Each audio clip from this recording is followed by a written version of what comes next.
और प्रशांत किशोर जैसे लोग जो हैं ये पूरे आंदोलन को डिफ्यूज करने के लिए नौजवानों को अपमान कर रहे हैं। वो पैसे के बल पर, पावर के बल पर नौकरियों को हड़प लेना चाहता है, पूरे तौर पर रिजर्व कर लेना चाहता है।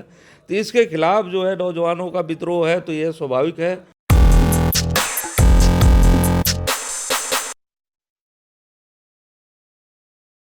नमस्कार, मेरा नाम प्रिंस मिश्रा है और आप निष्कर्ष भारत देख रहे हैं। प्रशांत किशोर ने कहा था कि बीपीएससी छात्र पर अगर अब लाठी बरसेगी तो पहला लाठी जो है प्रशांत किशोर खाएंगे, उसके बाद जो है अभ्यर्थी खाएंगे। लेकिन कल जिस तरीके से देखा गया कि लाठी बरसते ही प्रशांत किशोर वहां से रफ्फू चक्कर हो गए और लगातार उनका अब जो है विरोध हो रहा है। इन्हीं सब तमाम मुद्दों को लेकर जो हम लोग सीधी बातचीत करेंगे। वीरेंद्र कुमार गुप्ता हैं, CPI-ML के जो हैं विधायक हैं। कैसे देखते हैं कि प्रशांत किशोर जिस तरीके से दुम दबा के भाग गए, मैदान छोड़ करके भाग गए, फिर मिलने गए तो उनको बाइकआउट कर दिया गया।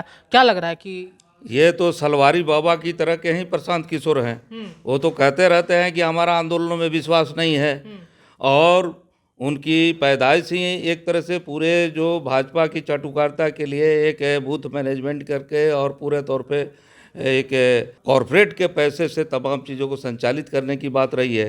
तो वहाँ ये तो इस लिहाज से गए थे कि हम आंदोलन को डिफ्यूज कर देंगे।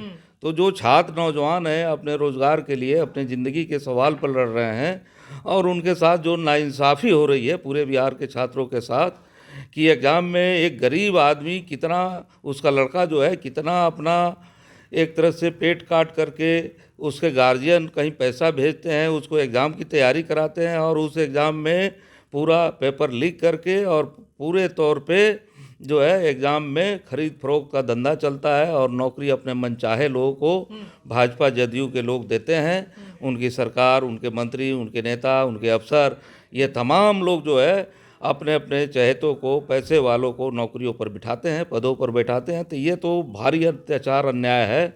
और एक तरह से बांग्लादेश में भी हम लोगों ने कैसे देखा कि एक पार्टी तमाम नौकरियों में अपने लोगों के लिए रिजर्वेशन चाह रही थी, जिसके खिलाफ वहाँ की सत्ता के खिलाफ लोग, नौजवानों ने विद्रोह किया, बगावत किया, और वहाँ के प्रधानमंत्री को भागना पड़ा। तो यहाँ जो है एक तरह से भाजपा जदयू के जो भी भ्रष्ट लोग हैं, और उसका जो एक बड़ा हिस्सा धनी तबका जो है वो पैसे के बल पर, पावर के बल पर नौकरियों को हड़प लेना चाहता है, पूरे तौर पर रिजर्व कर लेना चाहता है। तो इसके खिलाफ जो है नौजवानों का विद्रोह है, तो ये स्वाभाविक है।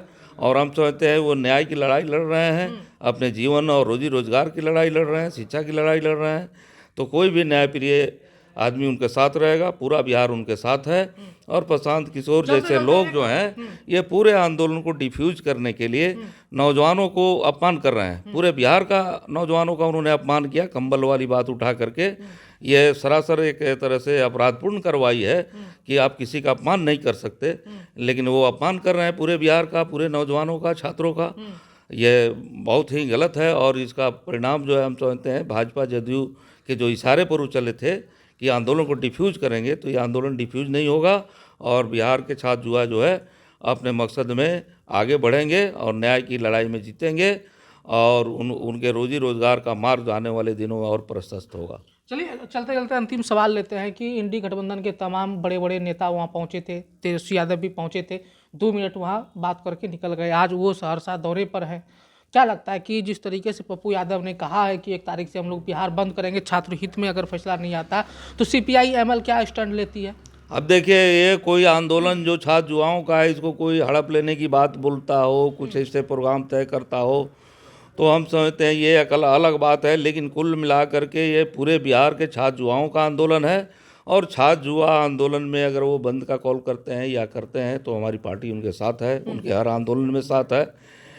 तो अभी तो हम यही कह सकते हैं। बाकी जो अगर किसी ने किया है तो उसके बारे में तो अभी हम लोग का कोई निर्णय नहीं है, उस पर हम लोग सोचेंगे। ये थे हमारे साथ CPI-ML के विधायक जिनको सुन रहे थे। इनका साफ तौर पर यह कहना था छात्रों के साथ हम खड़े हैं। ऐसे में प्रशांत किशोर के लिए उन्होंने कहा है कि जिस तरीके से भाजपा के एजेंडे पे वो काम कर रहे हैं, वो डिफ्यूज करना चाहते थे, लोगों को भ्रमित करना चाहते थे, छात्रों को, तो ये कहीं ना कहीं अब युवा छात्र जो है वो समझ चुके हैं। आने वाले समय में इनको जो है चेतावनी के तौर पर सिखाएगी सबक। फिलहाल इस वीडियो में इतना ही। देखते रहिए निष्कर्ष भारत। धन्यवाद।